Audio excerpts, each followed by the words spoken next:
So we're also live on YouTube now. And I once again welcome everyone. We'll take another minute to start. I think we'll wait till 3:30. We have 25 odd participants on Zoom and another 10 on YouTube. So before we start, Vivek, how's the day going? How's the weather in Chandigarh? Solan is chilly, and I'm surprised, ma'am, you're not wearing a sweater, but how's it in Chandigarh? Chandigarh is warm. It's a little cool for the last 3 days compared to before, but it's still warm in the daytime. It rained day before, and it's a pleasant day overall, but just from 1 o'clock to 4 o'clock, it's a little warm. I guess the heat is going to start building up now. Yeah, it's required. I think it should get warmer. The mangoes will get sweeter. You bet. So I think we should start. It's sharp 3:30. So good afternoon, everyone. Good afternoon, teachers and our dearest ma'am, Singha from MRDAV Solan. It's an honor for us to host this webinar. Just for all the teachers over here, when I met with ma'am Singha, I got to know that we went to the same school and I happen to be a year senior to her. So my name is Atul Khosla. I am one of the founders of Shulini University. And I'm also the Pro Vice Chancellor over here. As a quick introduction, I did my BTech from IIT Kanpur and then an MBA from Bajaj Bombay. 20 years in the industry, working in consulting firms across the world, actually 10 different countries. And then the love of Solan and the love of education and teaching brought me back in. So that's quickly my background. You know your principal, so I don't have to introduce her. She is an extremely gregarious and charismatic lady. The first time I met her, I was so charmed, and I came back with lots of inspiration, ma'am.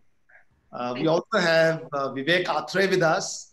Now, Vivek is a dear friend, visiting faculty with Shulini University. He's also an ex-IS officer. You've all seen the IT park in Chandigarh. That's been Vivek's baby. I think one of the few, or I think one of the many great achievements that Vivek has as an IS, but more importantly, I think he does more exciting stuff today. He took a very interesting call of leaving the IS, resigning from the IS, and his love for teaching made him do that. So he is now a TEDx speaker, a motivational speaker. He writes books, he's an author, and we're very, very lucky that Vivek is also part of the Shulini family. I think with this introduction, ma'am, I'll request you to give a minute of your thoughts or what you'd like to cover, which Vivek will. But the topic really is, how do we inculcate values? It's a very important topic in today's times. At least I believe that what's happening today in this world is because as human beings, somewhere we lost our path to values, and the last 20 years, we just went absolutely crazy, killing environment, and just expanding in a very crazy way. And we thought, what better time to actually bring this topic up in times of today. We believe that our belief at Shulini is that values are the most important thing. And I think that's exactly what MRD, AV, and DAV, the whole institution sort of talks about, which is values. And that's going to be the topic. So I think with that introduction, I'll hand it over to you, ma'am. And after your 1 minute, we'll request Vivek to be gracious and take us through his charismatic talk of inculcating values in human beings and also in students. Thank you so much, Mr. Khosla. Dear teachers, it is our privilege that today we are on this webinar where such educationalists are going to talk to us. And in the classrooms, I'd like to share, Atul, that we are facing a lot of problems when it comes to inculcating human values in the children. Absolutely. As you rightly said that in the last 20 years, what has happened is that slowly the value systems are degrading. So parents expect that the school should be the one taking the lead in inculcating the values. But when it comes to home, there is something missing out there. So we at school face a lot of problems. And when we are talking to these children, especially the children from 9th to 12th, and when we talk even simple things like be honest, the children, they reply back that no, more important is survival. And for survival, even if we have to lie, there is nothing wrong in that. So what we actually feel is that the values have, what the values which we used to talk about, say 20 years or 30 years ago, for the children, present children, the ones who are coming to our school, those values do not exist. I'll just give one example that during this lockdown period, we are receiving a lot of feedback from the parents that the students are not listening to them. You know, the students are also frustrated sitting inside them. And because of these, you know, certain gaps in values, the teenagers are, it is becoming very difficult for the parents to handle their teenagers at home. So today's webinar is a very, very good opportunity where we would like to hear from Mr. Vivek Atray, inculcating human values in present scenario in this generation where, you know, these children are hooked onto technology. For other things, for all other things are secondary to them. For them, it is just me, my smartphone, my comforts. Mr. Atray, over to you. Thank you very much, Atul Khosla. And I'll request, ma'am, you and me to stop our video before Vivek starts and mute ourselves. Thank you very much for the introduction, Atul, and the welcome. As always, it's a pleasure to speak for Shulini and to be a part of the Shulini family. It's a real joy to be carrying out these webinars. And thank you, ma'am Masuma Singha, for highlighting the key points that should be taken up in this webinar, in this talk. And I must tell you that when a chef prepares a menu and that menu is brought before the clients and the client chooses the item on the menu which is the favorite of the chef, then the chef has greater joy in preparing that dish for the client.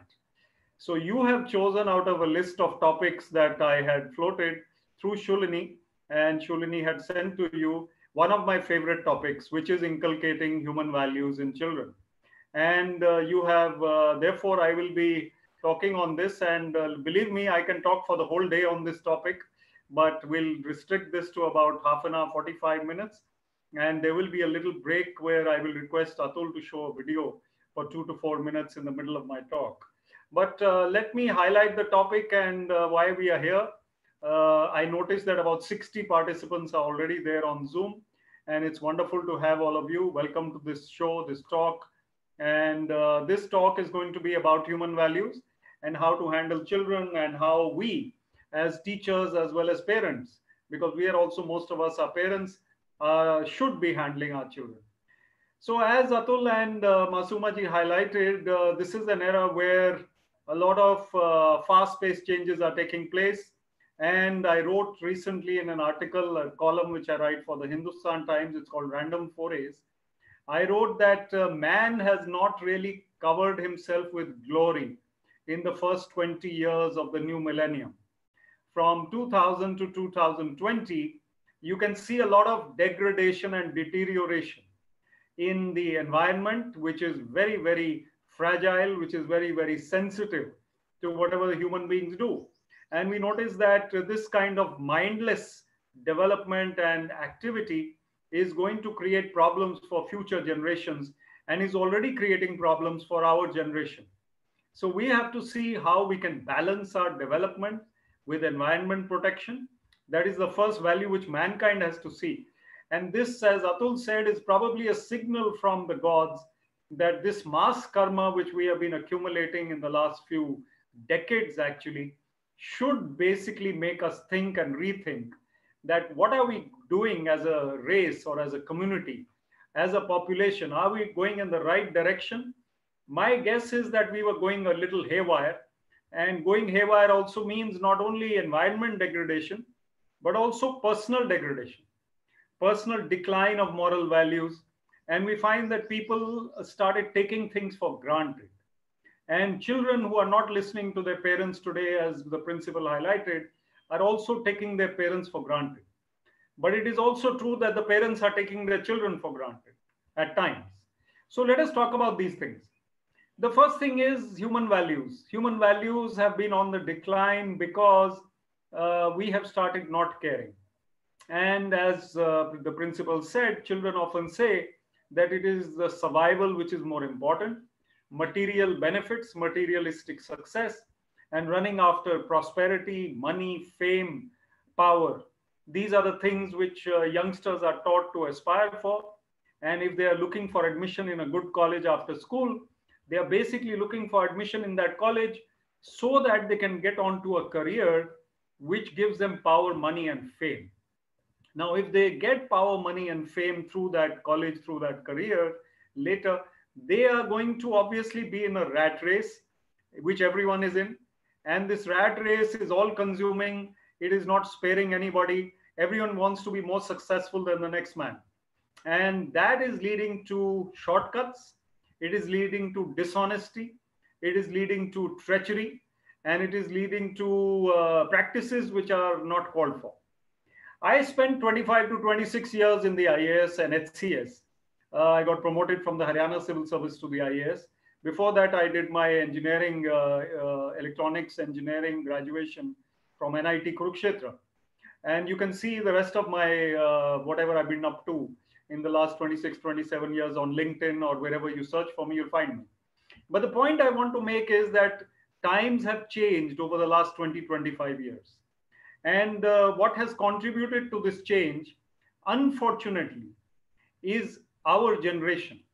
Now, I may be older than some of you, most of you, and it is possible that you are still a part of my generation.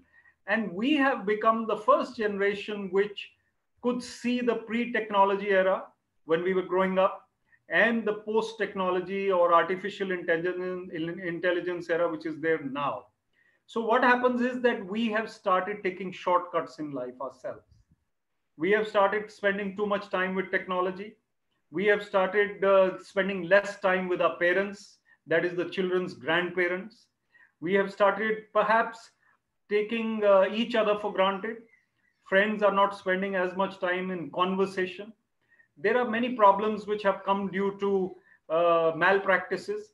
And our generation, unfortunately, has encouraged these malpractices. And we have unfortunately told our children that you must win at all costs. And what are those costs? Those costs are human values. So that is what we need to reverse.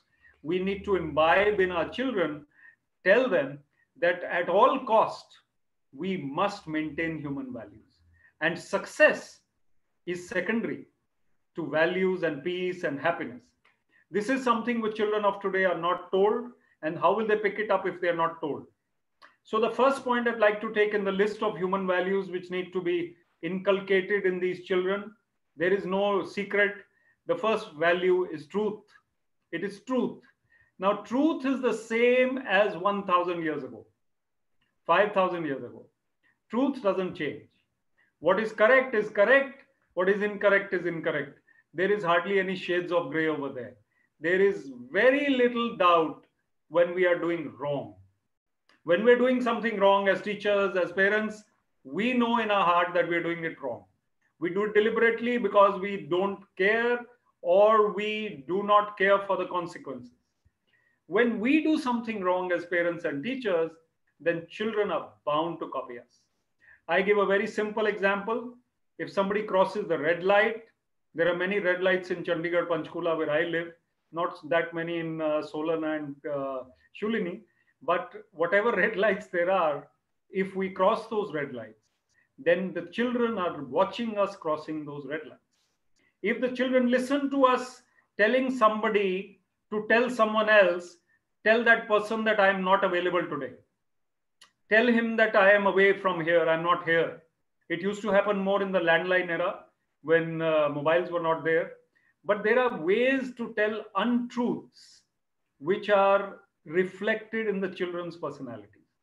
As parents, our generation and generations after ours are not setting the right example for children to follow, because we are telling untruths and not telling the truth at times. And children do not listen to what we say. They watch what we do. So we have to be examples of propriety, of truthfulness, of doing the right thing when nobody is watching. So the first thing that I'd like to again encapsulate is our own character will be reflected in our children.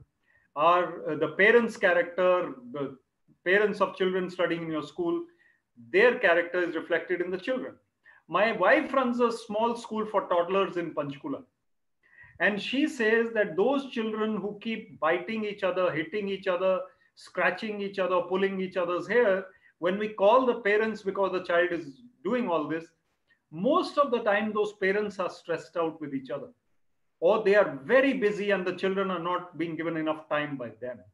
So it is the parents who are inculcating in these toddlers as they are growing up the wrong habits by virtue of neglect or by virtue of malpractices themselves. The second value that we can talk about after truth is honesty, which is very much linked. Honesty is something I speak to young government recruits. I spoke to the Haryana Civil Services latest batch. I go to Mussoorie and speak to young officers there also. I tell them that when you enter the service, most of you have the heart in the right place. Most of you want to make a mark, want to make a difference in society, and you want to do things the right way. But 5 years down the line, 10 years down the line, something happens. Something triggers dishonesty and something which changes in you. You watch your colleagues doing something wrong, you also succumb.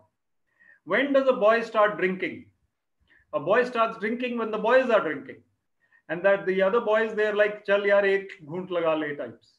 And this boy succumbs to that temptation. And then he doesn't want to be known as a weakling or as a kind of moron or somebody who's, not part of the pack. So he wants to, therefore, prove himself to be part of the gang. But in case of dishonesty, it is a conscious decision. It is not an unconscious decision. We take steps which are dishonest in society because we want to take those steps and we don't care for the ramifications. When we stand in front of the mirror, we know that we have done something wrong. In Himachal, there are, fortunately, I know, this is my assessment, less dishonest people, more honest people. It's a great state, not because my wife is from Himachal. She also lived in Solan as a child and studied, I think, in St. Luke's school, I think. But not because of that.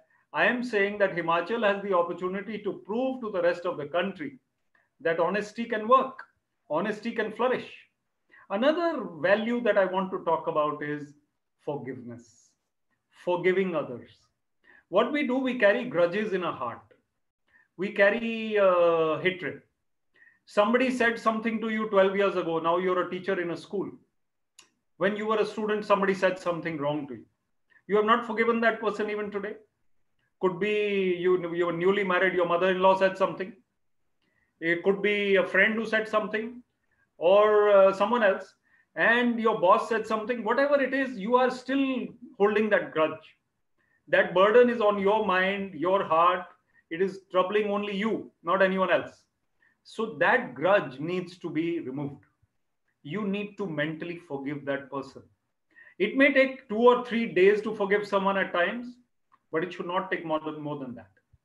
Maybe something very serious has happened. Then also after a year or two, you forget, you forgive. Forgiveness is something which really matters.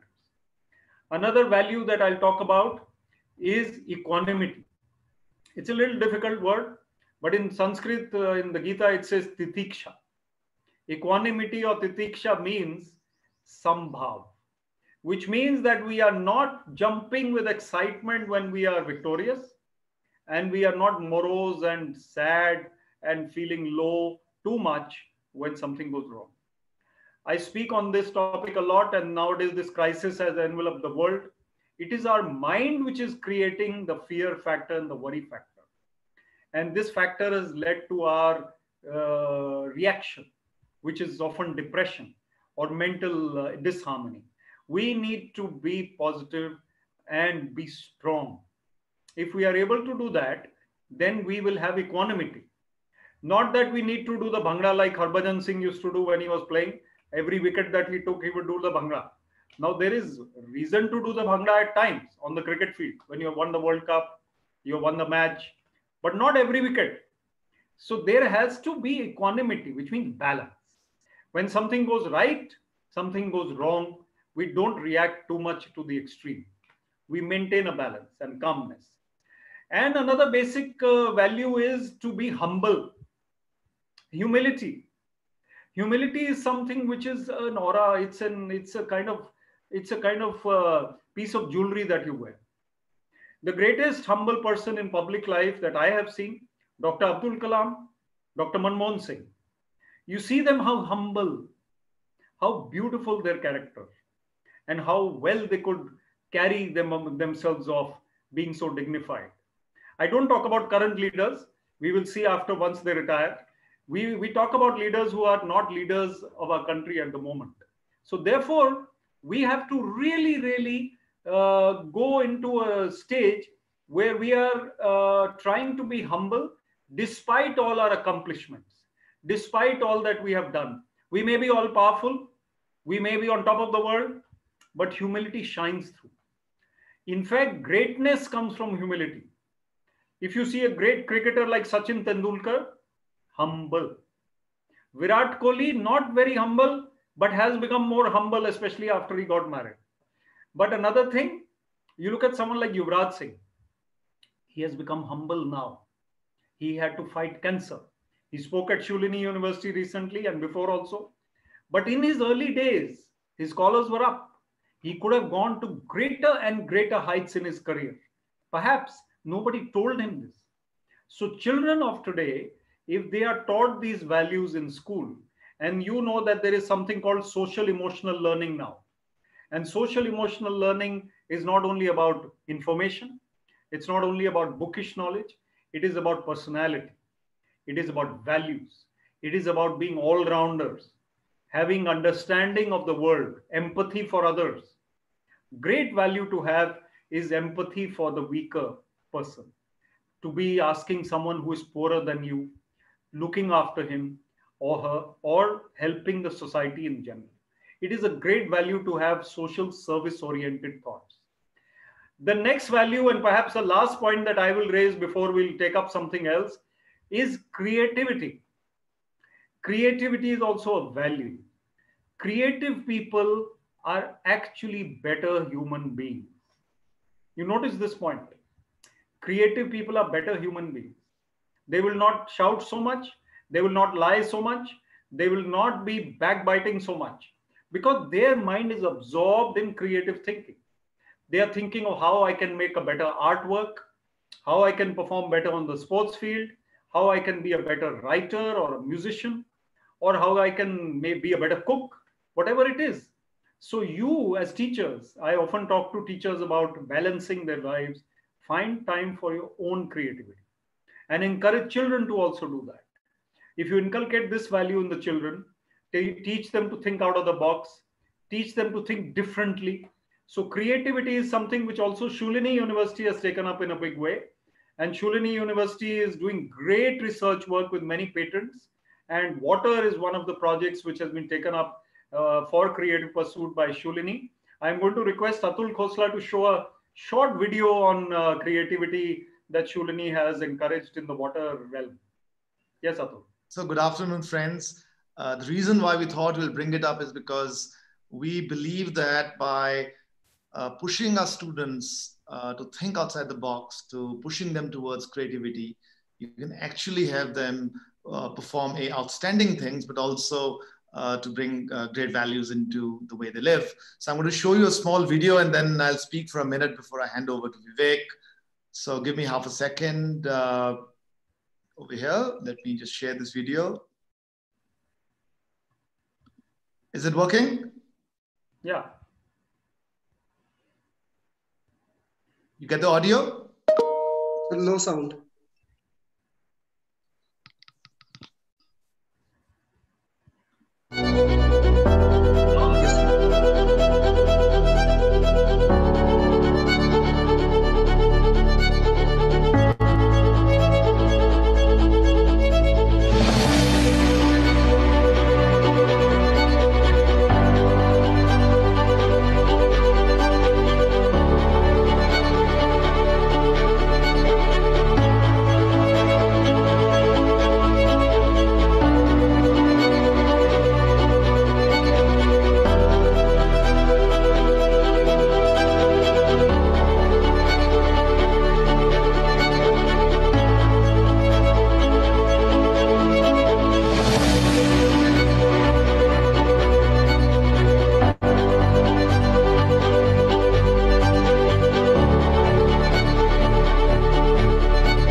the reason we wanted to show this video was because of the student that we're very, very proud of. Her name is Amanpreet.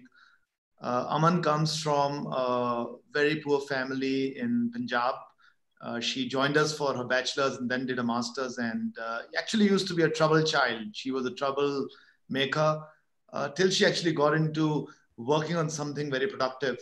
So she started working on moringa seeds. Moringa are nothing but drumsticks. So seeds from drumsticks, we found out actually have magical properties on water purification. So just to give you a sense, Aman has been superbly successful. She was awarded as a World Water Fellow. So out of 100,000, more than 100,000 students across the world who applied, she got the World Water Fellow. She went to Geneva as part of that. It was a UN-sponsored body. She also won the Tata and Lockheed competition of 25 lakh rupees for this invention.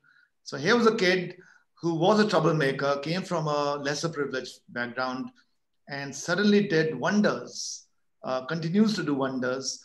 Her demeanor changed, her attitude changed the moment he brought in creativity and the moment he brought in success into her. Of course, we keep on telling her not to be, arrogant, continue to be modest, and she continues to do that. So that's one example of how do you bring in, values of becoming a better human being. So we do a lot of social projects, Vivek, at Shulani. Every student, every semester does at least one project on social welfare, social projects. For example, we have adopted the Manav Mandir Dystrophy Center, which some of you are aware of. So I would say, along with education, I think DAV does a lot of that. So do that. One last thing, which I will say, Vivek, over here is Corona is actually a great time because students are spending more and more time with the parents. And hopefully, that disconnect that existed between parents and students will go away and more values will get inculcated in them. But over to you, Vivek. This is your day, your speech, not mine. Thank you very much, Atul. And that really shows how creativity can turn around a child who used to be a troublemaker at home into a world champion in a way and has been to Geneva. So I would strongly advise the principal and the teachers to do more creative activities as much as possible in the system with the children. That will keep them away from dishonesty and anger. In fact, 3 more quick points which I'll give you before we take questions. Can I make one point before you go, Vivek, because this is relevant over here? A small experiment that I'm doing with my students at Shulani is having them record every day 2 minutes on a particular subject. In our world, in the management world, being aware of the environment or the news is very important. So we're basically telling our students, record it 2 minutes and send it over to us over WhatsApp. So that's another one example of things that teachers might want to experiment with. In fact, if you do that, because as the principal was saying, that parents are finding it difficult to make their children listen to them also. So it's good to give them some activities from home, and sending videos is something they like also. It will be good. So another quality that I'd like to talk about is self-restraint. Human beings are tempted, human beings lose their temper, human beings get angry, sometimes some other temptation comes. And as teenagers or as growing up children, they face more of that. And distractions of social media, also you need self-restraint. So the child who actually restrains himself or herself from what he should not be doing and getting on to studying or playing or whatever should be done is the child who will be more successful. And to do that, what you can do is to counsel these children, of course, but also give them incentive. So parents should be told that if the child keeps off social media one day or minimizes social media, then give that child some kind of encouragement, a kind of outing once the lockdown is over, or some kind of chocolate or whatever it is, to not disincentivize, but to incentivize something is more important. So give a pat on the back to a child who is more constructive one day than usual. That is another way to do it. Another point that I'd like to really stress is the absence of anger. So anger is something which is self-defeating. Anger in teachers, anger in students, anger in parents. Anybody can be angry. It is something which does not really add value to our personality. Some people cannot help it. Their anger is uncontrollable, and it has become uncontrollable because they have allowed it to, and they don't care, because even an angry person, when in company of a boss or in company of formal people, will not lose the temper, will be very nice and dignified. But the moment the family is there, only family, only friends, then that person loses temper. So somebody like that needs to work hard, and needs to work hard during the lockdown, and at times when things are not that busy. Of course, some people are more busy during the lockdown than otherwise, but whatever time you find during an evening before sleeping, or at a time of prayer, pray to God to give you that balance, and not make you such an angry person. Anger doesn't give authority. Authority is something which is secondary to respect. So if we garner that respect, gather that respect, if we gather goodwill through our actions and deeds, then that is more important. So I'm going to be soon requesting you to ask questions, but I want to tell you a couple of stories now, while you think of your questions. The one story which I'll tell you is a story of a slightly thankless person. His name was Pedro. So Pedro was going for an interview, and 11 o'clock was the time for the interview. He borrowed somebody's car, and this was New York, when New York is not under lockdown, busy New York. He could not find a parking, and 11 o'clock became 11:05, 11:10, and the interview time was going away. He would have missed the interview. He could not find a parking for 20 minutes, and he could not leave the car in the middle of the road, otherwise his friend's car is gone and he would have to pay for it. So he, at 11:20, he realizes that no parking is available, doesn't know what to do with the car, and he will miss the interview. Finally, he realizes he should pray. So when man thinks, or women think that there is nothing else that works, then they pray. So Pedro prays to God, please God, find me a parking and I will give up drinking from tonight. So he promises God and he prays, and suddenly he finds a parking. He parks the car, locks the car, is rushing off for his interview. He looks up at God on the way and says, God, never mind, I found the parking. Which means he doesn't want to fulfill his promise. He doesn't think God found him the parking. Sometimes we like that. We become thankless. And if we are thankless to God, thankless to whoever has helped us, then that is not a value to inculcate in anybody. It is a thankless value. So we need to be thankful and grateful.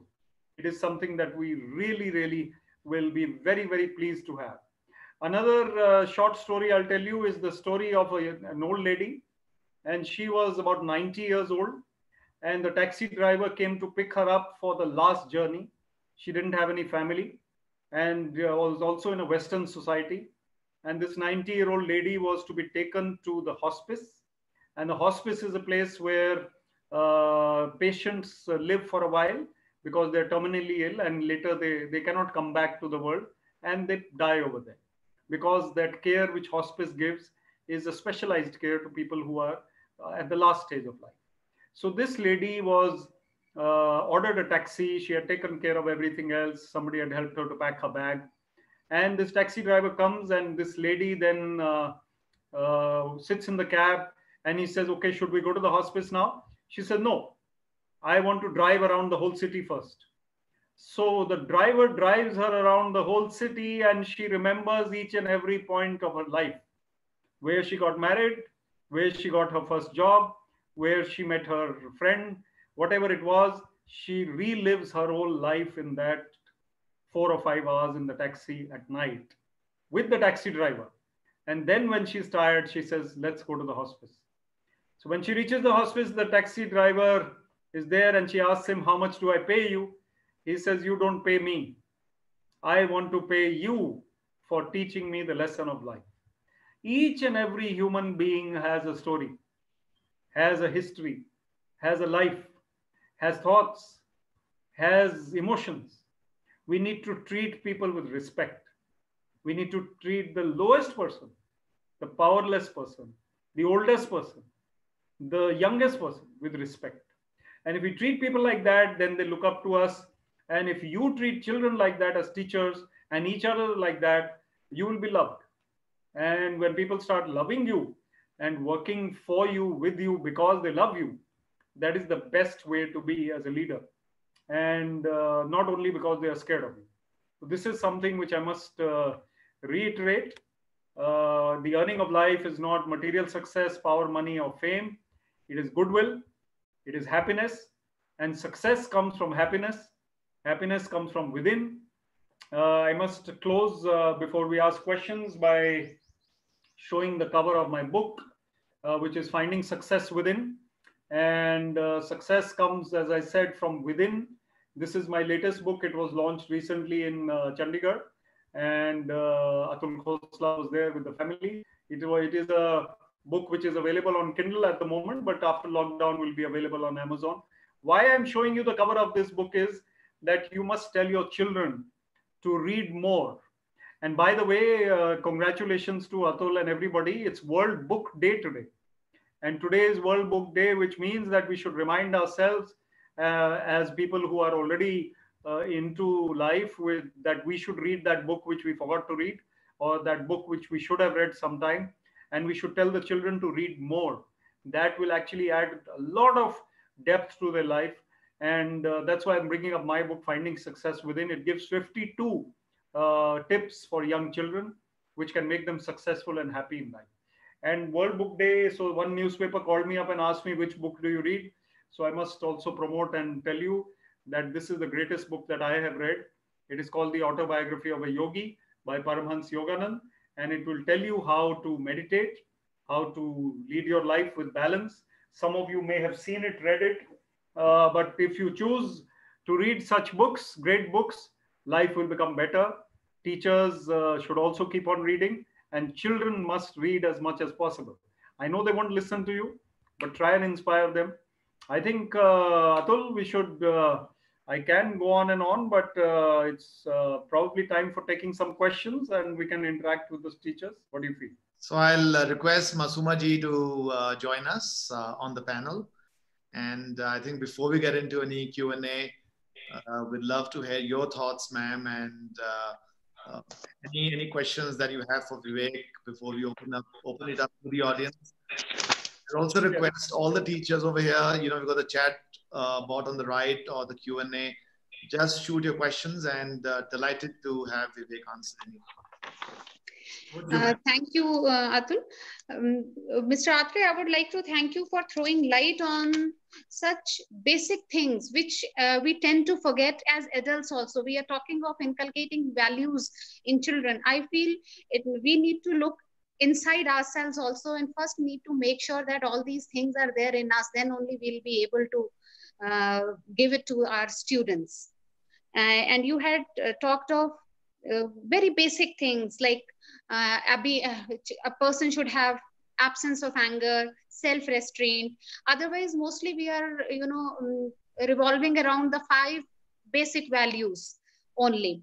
So it's just a very, very good thing, so that at least we can think differently. When you talked of creativity, creativity is something which we are doing, but now that means the teacher can give creative exercises altogether from a different perspective.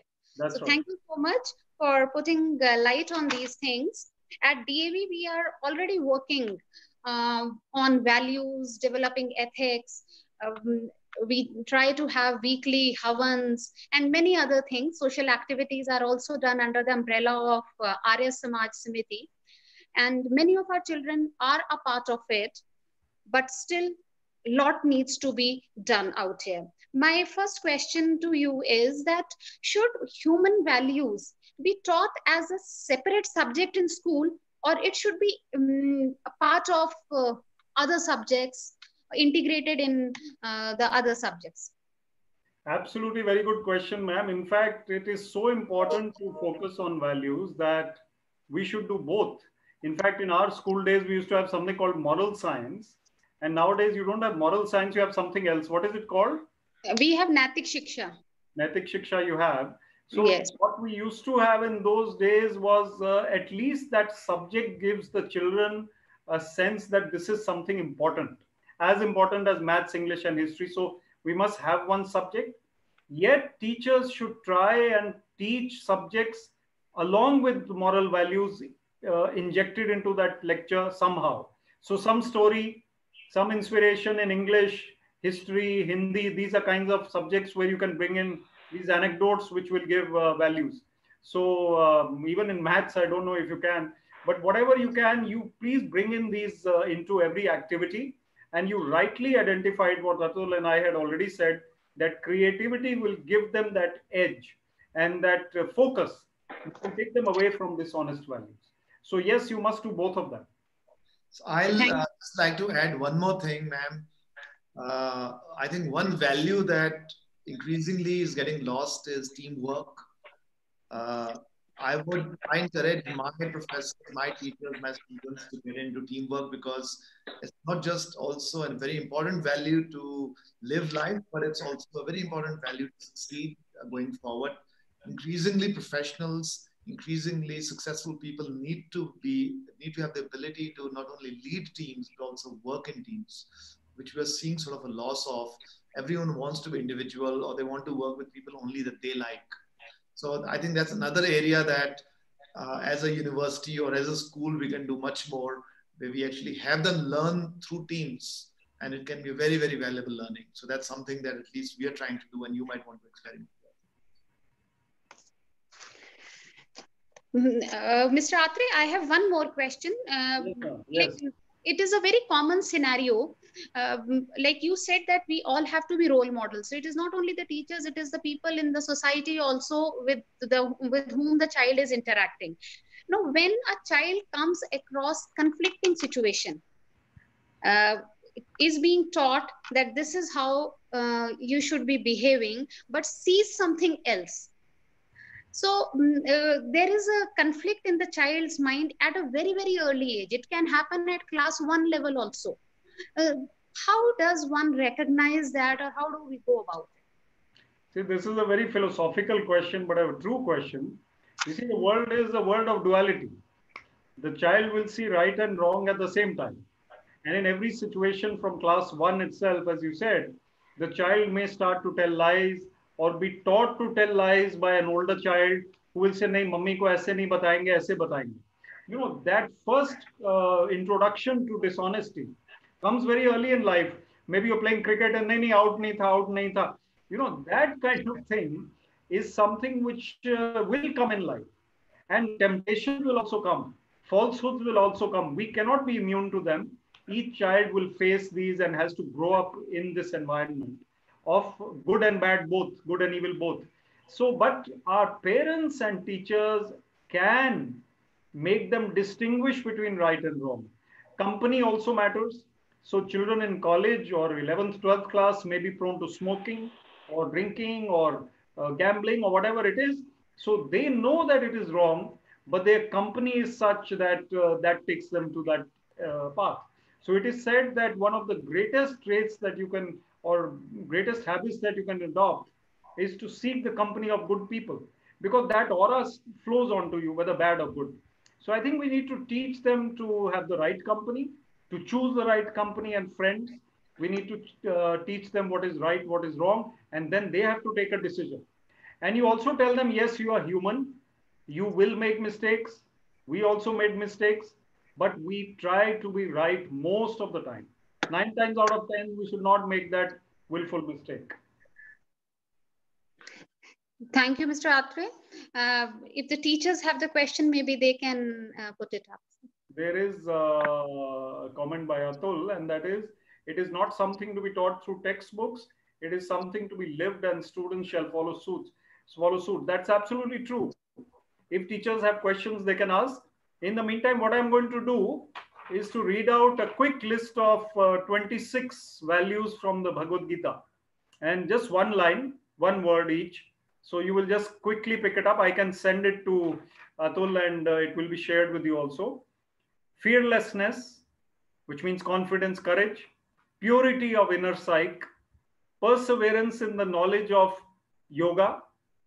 Charity, self-restraint, sacrifice, study of the scriptures, austerity, honesty, non-violence, truthfulness, absence of anger, renunciation, equanimity, abstinence from malicious talk, compassion, freedom from greed, gentleness, modesty, absence of fickleness, splendor, and splendor means splendor of personality, forgiveness, fortitude, cleanliness, absence of malice, absence of pride. That means humbleness. So basically, these 26 qualities have been given by Lord Krishna to Arjun in the Gita. And I just picked up a copy before coming for this talk. But these are superhuman to be adopted in 100%, but we try to improve in every field. This is absolutely amazing, Vivek. I mean, I never knew about this, so thank you so much. If you could send us the list of these values, I think we'll also circulate it to all our dear friends on the talk today. Let me see if I can do it while the teachers are asking questions. Let me see. Any questions? I am not getting any questions. So once again, Masuma ma'am, thank you very, very much. Thank you, teachers of MRDAV school. It's been an honor to be with you today. We welcome you to visit Shulini. You know, we would have loved to actually host this at Shulini, like a picnic rather than do it over the web. But I guess these are difficult days, and we hope and pray that things get okay soon. I think before we close, Vivek, absolutely last thoughts from you. 1 minute last thoughts before we close for the day. So the last thought is that in the ultimate analysis, we have to tell our children and also follow the same thing ourselves. What leads to a happy, successful life in the end? At the end of life, we will wonder whether we lived a good life or a bad life. So we, at that time, it will depend on the sum total of how we were. So it's a very philosophical thing, but what I feel is that we need to be on the right side of most things. We are human. You tell the children that you make mistakes at times, but don't go on repeating the same mistakes. And you cannot be perfect. Nobody's perfect, but we try to improve. That is the main crux of the matter. Keep trying to improve yourselves. Even grown-ups should keep trying to improve. Thank you, Vivek. And once again, Masuma ma'am, anything that Shulini can do for the community, for your school, please don't hesitate. We're all in it together. If we can contribute back to the school, back to the people of SOLAN, we'll be honored and delighted. So please seek, let us know.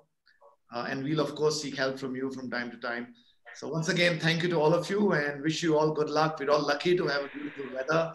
I think people in Delhi and Bombay are struggling. We also have a beautiful environment. So we should say thanks to that, to God, that we're not stuck in that 1,000 square foot apartment that most other people are in Delhi and Bombay. So let's hope and pray that things get well soon and meet all of you in person. Once again, thank you, Vivek. Thank you, Masuma ma'am, and wish you all a great day. Bye-bye. Thank you for listening. Thank you. Thank you. Thank you.